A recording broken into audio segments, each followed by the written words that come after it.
Another one I didn't get to watch because it was late and I was driving home. A little bit of an upset, and I'll be honest, I did not take the under in this game. Bo, what you got? I mean, I watched these 13-10.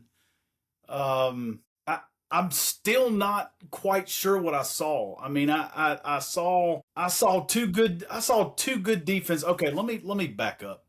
That's the first time either of those teams has encountered any resistance that played against a team that had anything at the line of scrimmage and that could punch back in 2 months. And you saw the offensive production.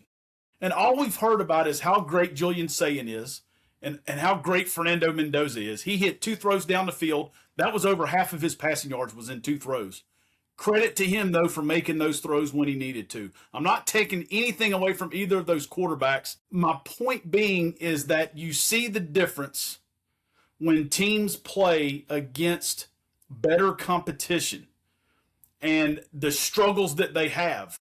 So neither team could just line up and just run the football. Neither team rushed for 4 yards a carry. So Ohio State, I told you, you factor in the sacks they averaged, I think it was 2.2 yards a carry. And Indiana was like 3.2 or 3.4. And then so you saw how the offensive production went down. So in my mind, again, guys, I'm thinking as a coach here. If I see that film, I'm going, stop the run. Just stop the run. Jeremiah Smith's going to make a few catches. That's fine. Carnell Tate's going to make a few catches. That's fine. That's not what's going to beat you. What's going to beat you is them running the football and holding on to the football and possessing the football and then not allowing you to get the ball. I heard one take today that was so bad, I almost threw up in my own mouth, that the reason that Ohio State couldn't score was simply because they were just playing at a snail's pace and they just weren't real into the game. And I'm going, I guess you just didn't see them get beat at the line of scrimmage all game long and give up 6 sacks and not run the ball with. I mean, it's so different when all you have to do is turn around and hand the ball off. Life is easy. Life is good. But when you can't just go and just rip off run after run after run and just run the ball all the way down the field and all of a sudden your quarterback, all he's got to do is make one play action pass and Jeremiah Smith's wide open because the other team can't stop the run, so they got to drop guys down. I saw an Ohio State team that got owned at the line of scrimmage.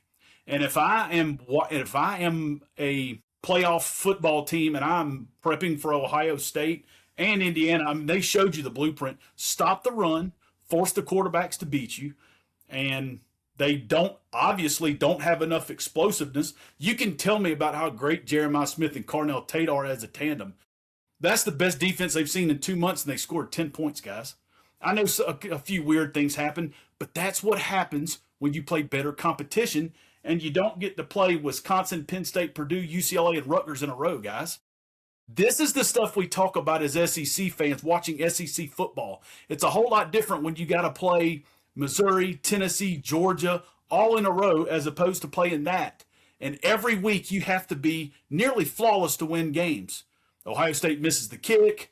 They had a couple other things not go their way, and then they lose the game. And I'm looking at the end of the game, and Ryan Day's got that same confused look on his face, bewildered look on his face when they lost to Michigan.